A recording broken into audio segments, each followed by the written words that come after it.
여러분, 신행일치라는 말이 있습니다. 신행일치요. 이 신행일치라는 말은 우리가 하나님을 알고 하나님을 믿는 것과 그리고 아는 만큼 우리가 실제로 삶에서 사는 것이 하나가 된 상태를 가리키는 표현입니다. 신행일치요. 그러니까 우리가 하나님을 아는 대로 실제로 사는 겁니다. 실제로 삶을 사는 거예요. 우리 기독교 신앙에 있어서 이 신행일치가 참 중요한 그런 가치인데요. 우리가 믿는 대로 삶을 실제로 사는 것, 이것만큼 중요한 것이 참 없다고 우리가 할 수 있겠습니다. 제가 전에 저희 교회 이 청년부를 담당을 했었을 때 매년 이 이단 특강으로 이단 문제 이 전문가이신 현대 종교의 이 탁질 소장님을 모셔서 매년 이제 강의를 들었었거든요. 모셔서 저희 청주 지역과 이 일대 인근의 이 이단 문제에 대해서 상황과 이 강의를 듣는데, 그러면 우리가 이 이단 문제에 대해서 그러면 어떻게 대처를 해야 되는가, 매번 오실 때마다 똑같은 결론으로 이 신행일치를 우리 그리스도인들이 회복해야 된다는 말씀을 하신 적이 있습니다. 우리 그리스도인들이 믿는 것과 행하는 것이 하나 되어야 된다는 겁니다. 믿는 것과 행하는 것이 하나가 되어야 된다고요. 왜 그렇게 성도들이 이단 문제에 빠지게 되는가? 우리가 믿는 대로 우리들이 살지 못했기 때문이라는 겁니다. 그뿐만이 아니라 오늘 우리 모든 오늘의 교회들이 겪는 많은 문제들, 그 근원을 살펴보면 우리가 믿는 대로 살지 못한 이 신행일치의 문제가 있다는 겁니다. 그래서 오늘날 우리 이 땅의 교회들이 다시 건강을 회복하고 그리고 우리 그리스도인들이 건강하게 살아가기 위해서 우리들이 이 신행일치의 신앙을 회복하는 것이 꼭 필요하다, 중요하다, 그렇게 말씀을 하신 적이 있습니다. 오늘 저와 여러분 우리 모두가 이 신행일치의 그리스도인들로 살아가기를 바랍니다. 오늘날 교회가 여러 어려움들을 겪고 있죠. 그리고 사회적 지탄을 받고 흔들리는 상황 가운데 있습니다. 그렇지만 여러분, 이 모든 상황 속에서 우리들이 하나님을 믿고 하나님을 아는 만큼 주어진 삶을 그렇게 살아가는 신행일치의 사람들이 다 되기를 바랍니다. 그래서 건강한 신앙을 갖고 또 선한 영향력을 끼치며 살아가는 선교적 교회가 다 되시기를 축복합니다. 여러분, 우리가 이 수요 예배 시간에 기도의 거장들을 함께 살펴보고 있습니다. 그러면서 우리 기도 생활을 돌아보고 있어요. 그 세 번째 시간으로 오늘은 제가 늘 기도를 통해서 신행일치의 삶을 살았던 한 사람을 오늘 좀 소개를 시켜드리려고 합니다. 그 사람은 이세종이라고 하는 한국인입니다. 이세종이라는 한국인이요. 목사도 선교사도 아니고 그냥 성도 평신도였기 때문에 보통 이 이세종을 이세종 선생이라고 부릅니다. 이 이세종 선생은 일제강점기 시절에 전라남도 화순 일대를 중심으로 늘 기도를 하면서 신행일치의 삶을 살았던 그런 사람이었습니다. 그래서 이분 별명이 있는데, 별명이 뭐였냐면 화순의 성자라고 하는 별명을 갖고 있었습니다. 별명이 성자였어요. 성자. 여러분, 이 별명만 들어도 이 사람이 어떤 신행일치의 삶을 살았는지 짐작이 되시죠? 그 정도로 여러분, 그 어두웠던 이 일제강점기 시절에 항상 늘 기도를 하면서 자신이 믿는 믿음으로 하나님을 사랑하고 이웃을 돌보면서 살았던 그런 사람입니다. 그래서 자신과 같은 이 신행일치의 신앙을 갖고 있는 그런 수많은 제자들을 낳았습니다. 그리고 오늘날 국내에 이제 여러 학자들이 이 이세종 선생을 가리켜서 호남 영성의 물줄기를 시작시킨 사람이다, 한국 기독교 최초의 영성가이다, 이렇게 표현하는 그런 사람입니다. 제가 이쯤 하면 이 이세종 선생이 어떻게 생겼나 이제 사진이라도 하나 보여드려야 되는데, 그런데 아쉽게도 이분이 살아생전에 남긴 그 어떤 사진도 없습니다. 어떤 사진 하나도 없어요. 그리고 이분은 살아생전에 남긴 글이나 어떤 자료도 전혀 없습니다. 오늘날 남아있는 자료들은 다 이 이세종 선생의 제자들이 남겨놓고 있는 이분의 어록과 행적들에 대한 이 기록들 뿐입니다. 그래도 이분이 이 실존 인물이라는 것을 제가 오늘 증명을 하기 위해서 보여드릴 수 있는 사진을 몇 개 보여드리면, 이 사진이 이 살아생전에 이세종 선생이 살았던 생가입니다. 생가요. 네, 그리고 그 다음 사진을 보면 이 사진이 이 생가는 이제 다 없어지고 그 자리에 그 모습 그대로 이제 다시 복원을 한, 오늘날 복원을 한 그 생가입니다. 이게 다 이제 생가가 다 훼손이 됐었는데 최근에 복원을 한 거거든요. 화순 도안면에 가면 이 이세종 선생의 생가를 중심으로 이렇게 최근에 다 복원을 해서 이제 순례길을 만들어 놨습니다. 그 다음에 사진 보면 이게 이 이세종 선생의 묘비입니다. 성자 이세종 이렇게 써 있죠. 그리고 다음 사진을 보면 이게 바로 살아생전에 이세종 선생과 함께 했었던 제자들의 사진입니다.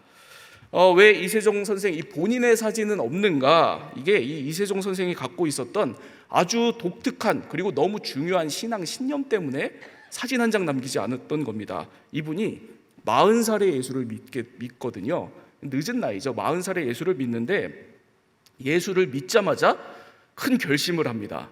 무슨 결심이냐면 이제 나는 더 이상 이 세상에 속한 사람이 아니다. 저 하늘에 속한 사람이다 나는. 그러니 이제부터 이 땅에서 내가 아무것도 소유하지 않겠다. 그리고 내가 이 땅에 아무것도 남기지 않겠다. 그렇게 결심을 해버립니다. 그리고 그 결심을 하자마자 뭘 하냐면 이분이 호적상에 자기 이름을 붓을 들어서 지워버립니다. 그리고 자기 이름을 빌 공자를 써서 이공이라는 이름으로 바꿔버려요. 나는 이제 이 세상 사람이 아니라는 겁니다. 나는 그 어떤 것도 이 세상의 것을 소유하면서 살아가지 않겠다라는 거예요. 여러분, 그러면 이 이세종 선생이 원래 그러면 가진 게 없어서 너무 쉽게 이렇게 무소유의 결심을 내렸는가? 전혀 그렇지 않습니다. 당시에 이 이세종 선생은 화순 도안면에서 땅을 100마지기 이상을 소유하고 있었던 2만 평 이상 소유하고 있었던 거부였습니다. 거부요. 그런데 이분이 예수를 믿자마자 이공이라는 이름으로 자기 이름을 그냥 그렇게 바꿔버리고 자기에게 빚진 사람들의 빚을 다 탕감을 해줍니다. 그리고 자기가 갖고 있었던 재산을 자기 주변의 가난한 사람들에게 다 나눠줍니다. 그리고 자기 소유를 아무것도 남기지 않은 겁니다. 그리고 그 어려웠던 이 일제시대에 평생 가난과 겸손을 추구하면서 살면서 하나님을 사랑하고 이웃을 돌보면서 신행일치의 삶을 살다 간 겁니다.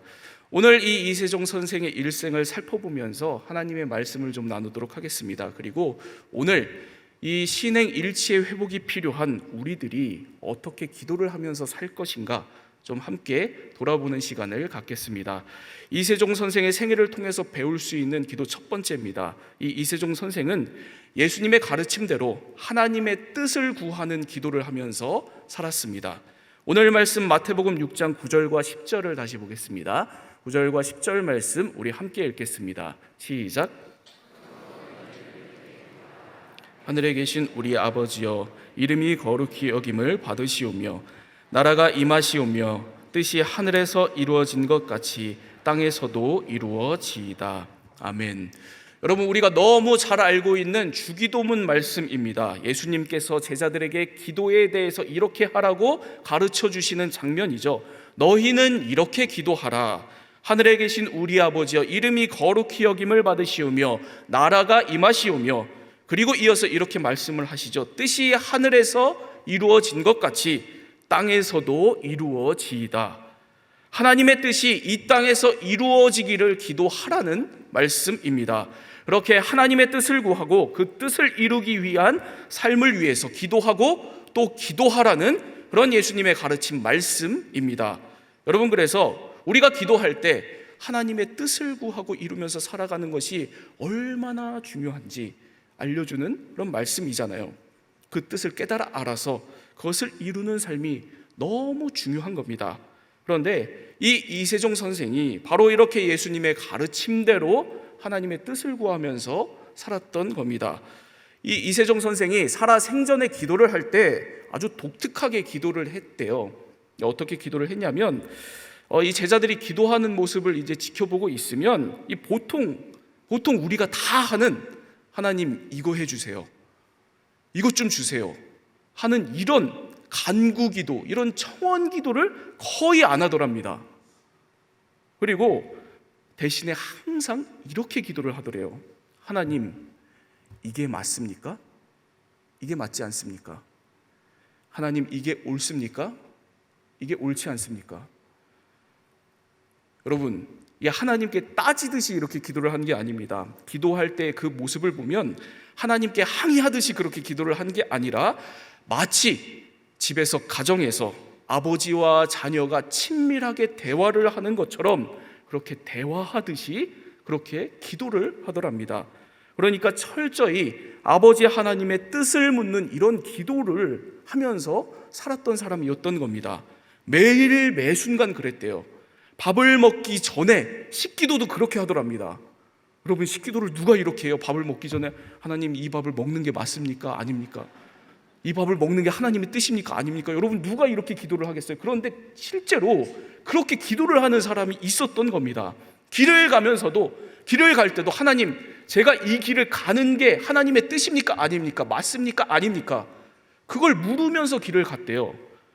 그래서 발걸음 하나라도 내 생각이 아니라 성령께서 주시는 확신이 들 때 그때 움직였답니다. 그때 밥을 먹었대요. 내 힘으로는 내가 한 발자국도 움직일 수 없는 사람이니까 하나님께서 힘을 주시고 하나님 인도해 주셔야만 가능하니까 내가 발걸음 하나 옮기는 것도, 그리고 내가 밥 한 끼 먹는 것도 하나님의 뜻을 물으면서 기도하면서 그렇게 살았답니다. 여러분, 한번 생각을 해보실까요? 여러분, 인간이 여러분 계속 이렇게 매사 모든 일을 하나님의 뜻을 물으면서 그렇게 기도하면서 살면 여러분 무슨 일이 생길까요? 여러분, 사람의 인생이 어떻게 될까요? 여러분, 이 이세종 선생 이렇게 하나님의 뜻을 매번 물으면서 기도하면서 살다 보니까 여러분 말씀드린 대로 하나님의 뜻대로 자신이 가진 수많은 재산을 다 처분해서 가난한 사람들한테 나눠줬습니다. 그리고 하나님의 뜻을 묻다가 하나님의 뜻대로 자기 옷까지 거지들에게 다 나눠주고 자신은 거지들이 입고 있었던 누더기 옷을 가져다가 입으면서 살았답니다. 그리고 자주 금식을 하고 밥을 먹을 때는 밀가루에다가 쑥을 집어넣은 이 쑥 범벅을 아주 조금씩 하루 2끼를 먹으면서 살았답니다. 여러분, 왜 그랬냐면, 왜 이렇게 극단적으로 이렇게 먹으면서 살았냐면, 맛있는 밥을 차려놓고 이 밥을 먹으려고 하면 밥 먹기 직전에 하나님의 뜻을 물은 겁니다. 하나님, 제가 이 밥을 먹는 게 맞습니까? 아닙니까? 어떻게 해야 됩니까? 여러분, 그러니까 밥 먹기 직전에 이 밥도 못 챙겨 먹을 가난한 사람들이 생각이 나는 거예요. 그래서 차려놓은 밥을 그 즉시 생각난 사람들에게 갖다 줬답니다. 그리고 자신은 당시에 거지들도 잘 안 먹었던 이 쑥 범벅을 먹으면서 그렇게 살았던 거예요. 그래서 여러분, 기록에 의하면 거지들을 데려다가 한 번은 밥을 먹이는데, 자기 집에 데려다가 밥을 먹이는데 이 거지들이 화를 냈대요. 왜 화를 냈냐면 쑥 범벅을 식사로 대접을 하니까 뭘 이런 걸 주냐고, 거지라고 날 무시하냐고 이렇게 화를 냈답니다. 그게 바로 이 이세종 선생이 매일 먹던 주식을 이렇게 나눠준 건데 그렇게 화를 내는 그런 일화도 있었답니다. 여러분, 이렇게 살다 보니까 바보 취급 많이 받았겠죠. 많이 당했을 겁니다. 바보 취급 당할 수밖에 없었을 겁니다. 여러 이 안타까운 일들이 있었는데 친척들이 위조 문서를 만들어서 남은 재산을 다 가져가는 일들이 있었답니다. 그리고 마을에 무례한 사람들, 아이들이 늘 이 이세종 선생을 보면 거지라고 놀리고 막 이렇게 무시하는 일들이 너무 많이 있었답니다. 한 번은 이분이 어느 교회에서 설교를 부탁받아서 설교를 하러 갔는데 사람들이 엄청나게 몰려든 겁니다. 왜 몰려들었냐면 대단한 막 설교자가 왔다고 해서 몰려들은 게 아니라 거지가 설교한다고 신기해서 동네 사람들이 다 몰려들었답니다. 그래서 이 이세종 선생을 이 초빙한 그 교회 목사님이 이분 거지 아니라고 계속 해명하는 그런 일도 있었답니다.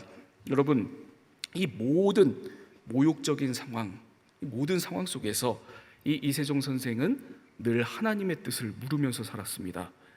그리고 하나님의 뜻대로 용서하고, 그리고 하나님의 뜻대로 더 자기를 낮추고, 오히려 이 모든 사람들을 사랑하면서 그렇게 살았던 겁니다.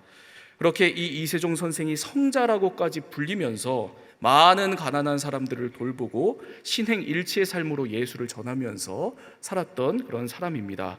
여러분, 참 어두웠던 일제강점기 시절이었어요. 이 시대에, 이 시절 한 사람, 이 이세종 선생이 하나님의 뜻을 물으면서 살았을 때 여러분, 그 땅에 기적이 펼쳐졌습니다. 누구보다 그 자신이 하나님의 뜻으로 작은 예수와 같은 삶을 살게 된 겁니다. 그리고 그 결과 이 일제강점기에 박해받고 소외된 이 땅의 많은 사람들이 하나님의 돌봄을 받게 됐습니다. 누구도 그렇게까지 낮아져서 그때에 자신들을 사랑하고 돌봐주지 않았는데, 그리고 그때 글로만 남겨져 있어서 전혀 알 수 없었던 그 예수의 삶을 직접 보고 듣고 경험해서 그 땅의 많은 사람들이 예수를 알고 예수께로 나오는 그런 놀라운 은혜들이 있게 됐습니다. 그리고 그 땅, 그 사회에 너무도 귀한 선한 영향력을 미친 겁니다. 여러분, 오늘 저와 여러분들의 기도에 바로 이와 같은 하나님의 뜻을 구하는 기도가 더 많아지기를 축복합니다. 그래서 하나님의 뜻을 이루는 신행일치의 거룩한 주의 자녀들이 다 되시기를 축복합니다.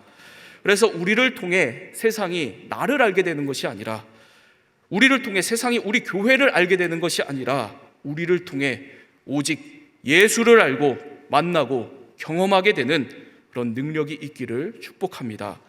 그래서 우리를 통해 우리 이름이 높아지고 우리 교회 이름이 높아지는 것이 아니라 오직 우리 예수 그리스도의 이름만 높아지는 은혜가 우리 모두에게 있기를 축복합니다.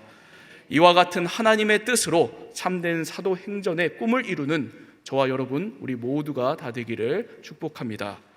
여러분, 이 이세종 선생의 생애를 통해서 배울 수 있는 두 번째 기도입니다. 이 이세종 선생은 주님의 가르침대로 늘 하나님의 긍휼을 구하는 기도를 하면서 살았습니다. 오늘 말씀 마태복음 6장 12절과 13절입니다. 12절과 13절 우리 함께 읽겠습니다. 시작. 우리가 우리에게 죄 지은 자를 사하여 준 것 같이 우리 죄를 사하여 주시옵고 우리를 시험에 들게 하지 마시옵고 나라와 권세와 영광이 아버지께 영원히 있사옵나이다. 아멘. 여러분, 하나님의 뜻을 구하는 기도를 하라고 말씀하신 예수님께서 이제 이어서 긍휼을 구하는 기도를 하라고 말씀하시는 겁니다. 우리 죄를 사하여 주시옵고 우리를 악에서 구하시옵소서. 여러분, 이런 말씀을 하시는 겁니다. 하나님, 죄인된 우리에게 긍휼을 베풀어 주옵소서. 우리를 시험 가운데에서 건져 주옵소서. 긍휼을 베풀어 주옵소서. 이렇게 예수님께서 우리에게 늘 기도할 때 하나님의 긍휼을 구하는 기도를 하면서 살라고 가르쳐 주신 겁니다. 여러분, 말씀드린 대로 이 이세종 선생은 늘 하나님의 뜻을 구하는 기도를 하면서 살았습니다.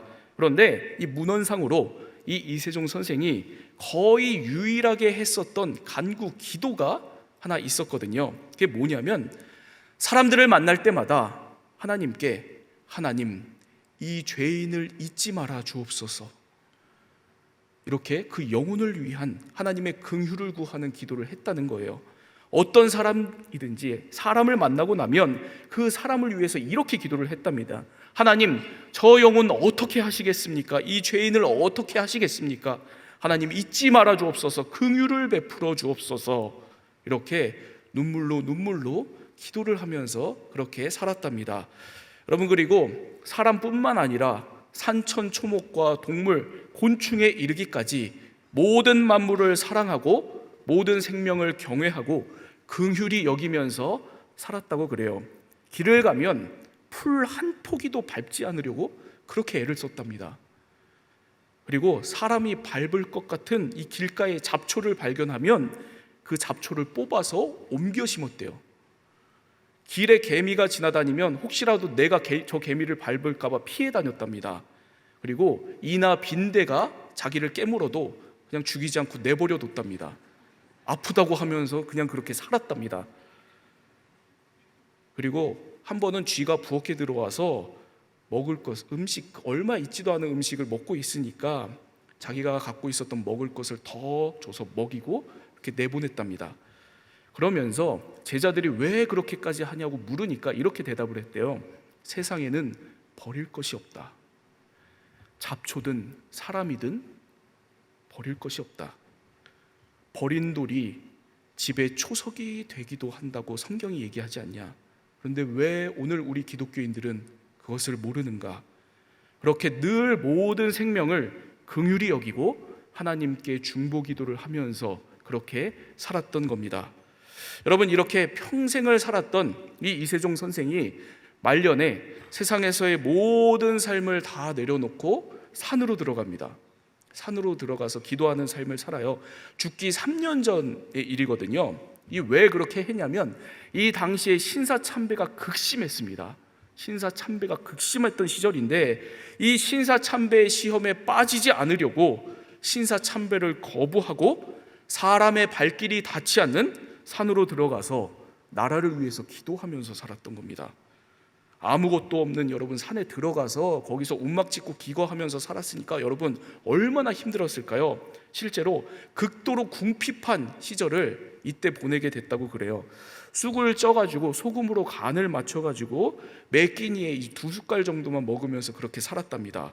그리고 남은 모든 시간을 그 산속에 있는 바위 위에 앉아서 하늘을 바라보고 그렇게 모든 시간을 나라를 위해서 기도하면서 시간을 다 보냈대요. 그러다 보니까 건강이 점점 쇠약해져 갔고 산속에 들어간 지 3년 만에 세상을 떠나게 됩니다. 마지막으로 자기 임종을 지켜보는 이 아내와 제자들에게 좁은 문으로 들어가십시오. 그리고 나는 이제 천국에 간 줄로 아십시오. 이런 유언, 이런 말을 남기고 하나님의 품으로 떠났답니다. 여러분, 이 이세종 선생은 죽을 때 남긴 게 아무것도 없었습니다. 자기의 그 신념과 신앙대로 아무것도 남기지 않았습니다. 소유라고는 이 다 버릴 것밖에 없고 쓸만한 게 하나도 없었다는 말씀입니다. 숨진 뒤에 시신에 입힐 수의도 자기가 입고 있었던 이 거지 옷 그대로 땅에 파묻어 달라면서 당부하면서 아무것도 남기지 않은 겁니다. 그런데 그가 죽고 나서 1년 뒤인 1945년 대한민국은 광복을 맞이하게 됩니다. 그가 산속에 틀어박혀서 그렇게 모든 것을 다해서 나라를 위해서 하나님의 긍휼을 구하면서 기도하던 그 기도가 응답된 겁니다. 그리고 어떤 소유도 남기지 못했지만 많은 제자들을 남깁니다. 그의 제자들이 그의 신행일치의 이 삶을 보고 배워서 이 땅에 너무도 귀한 이 믿음의 영향력을 미치게 되거든요. 제자 중에 김병로라고 하는 분은 우리나라의 초대 대법원장을 보내신 분입니다. 이 김병로 판사님은 판결을 내리기 전에 먼저 기도를 하고 성경 위에 자기 두 손을 얹고 판결을 내리셨던 분으로 굉장히 잘 알려져 있거든요. 그렇게 하면서 뭘 했냐면 늘 판결을 내릴 때 죄는 미워하되 사람은 미워하지 말라는 이 하나님의 뜻을 늘 기억하고 그것을 지키면서 그렇게 판결을 내리고 살려고 그랬다고 합니다. 그리고 제자 중에 최흥종이라는 이름의 목사는 한국 최초의 이 나환자 수용시설인 광주 나병원을 설립을 하고 평생 나환자와 결핵 환자를 돌보면서 삽니다. 그리고 이현필이라는 사람은 개신교 최초의 수도 공동체를 만들고 평생을 기도하면서 고아와 과부와 병자들을 돌보면서 삽니다. 그리고 제자 중에 다석류영모라는 사람은 이 신행일치를 바탕으로 당대의 위대한 기독교 사상가가 됩니다. 그 밖에 너무도 많은 이 이세종 선생의 제자들이 이 신행일치의 이 신앙을 바탕으로 우리 한국교회와 사회에 귀한 선한 영향력을 미치게 됩니다. 여러분, 제자들은 널리 이름을 알렸는데 사실 이 이세종 선생은 이름을 널리 알리지 못했습니다. 많은 사람들이 모르고 살았습니다. 그는 이름을 남기기 원하지도 않았고 그 어떤 것도 남기지 않기를 원했기 때문입니다. 오늘날 현대에 와서 학자들이 발견을 하고 최근에야 주목하기 시작한 그런 사람입니다. 역사 속에 대단한 이름을 남기지 않았던 사람이라는 겁니다. 대단한 위치에서 큰 일을 했던 그런 사람도 아닙니다. 그는 그저 자기에게 주어진 인생의 그 자리에서 늘 기도했고 그리고 기도한 대로 살았습니다. 무명의 기도자로 자기에게 주어진 인생을 그렇게 살았던 겁니다. 그런데 하나님은 그의 기도에 늘 응답하셨고 그와 함께 하셨습니다. 그의 삶을 신행일치의 삶으로 인도하시고 이 어두운 땅에 작은 예수의 모습으로 선한 영향력을 끼치게 하셨습니다. 여러분, 오늘 저와 여러분이 이런 기도자가 되기를 바랍니다. 대단한 기도자가 아니어도, 큰일을 하는 기도자가 아니어도 주어진 자리에서 늘 하나님의 뜻을 묻고 하나님의 긍휼을 구하면서 항상 기도하는 그러한 기도자들이 다 되기를 바랍니다. 그래서 대단하지 않아도, 큰일을 하지 않아도 하나님께서 늘 우리의 기도에 응답하시고 함께 하시는 그런 은혜가 있기를 축복합니다. 그래서 신행일치의 그런 삶으로 이 땅에서 작은 예수의 모습으로 주님의 제자들로 살아가는 저와 여러분, 우리 모두가 다 되기를 축복합니다. 거룩하신 하나님 아버지, 하나님, 오늘 우리에게 주어진 자리에서 하나님의 뜻을 구하고 그 뜻을 이루는 신행일치의 거룩한 주의 자녀들 되게 하여 주옵소서. 늘 하나님의 뜻을 묻고 하나님의 긍휼을 구하며 기도하는 그러한 기도자들, 기도의 사람들로 살아가게 하여 주옵소서. 그리하여서 우리를 통해서 세상이 우리를 알게 되는 것이 아니라 오직 예수를 알고 예수를 만나고 예수를 경험하게 하여 주시사 우리의 인생이 세상의 빛과 소금이 되어서 선한 영향력을 끼치게 하여 주옵소서. 하나님, 우리 상당교회를 위해서 기도합니다. 하나님, 우리 상당교회가 우리가 믿고 아는 대로 삶으로 하나님의 뜻을 실천하는 귀한 믿음으로 가득한 그런 교회 되게 하여 주옵소서. 우리 상당교회, 우리들이 늘 모일 때마다, 우리가 주님의 이름으로 모이는 모든 모임들, 그러한 장소마다 우리들이 모일 때마다 늘 기도하게 하여 주시고 항상 주님의 뜻을 묻고 주님의 뜻을 이 땅 가운데 이루는 그러한 참된 사도행전의 꿈을 이루는 선교적 교회 되게 하여 주옵소서.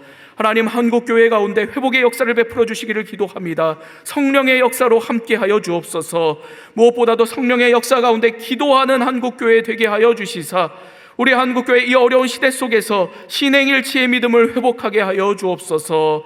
그리하여서 우리 한국교회의 모든 성도들 작은 예수의 모습들로 하나님의 뜻을 이 땅 가운데 이루면서 주님의 나라를 이루어가는 모든 성도들 다 되게 하여 주시고 긍휼과 사랑의 마음을 가지고 이 땅 가운데 죽어가는 영혼을 품고 죽어가는 만물을 돌보는 귀한 주님의 몸된 교회들로 이 땅 가운데 서게 하여 주옵소서.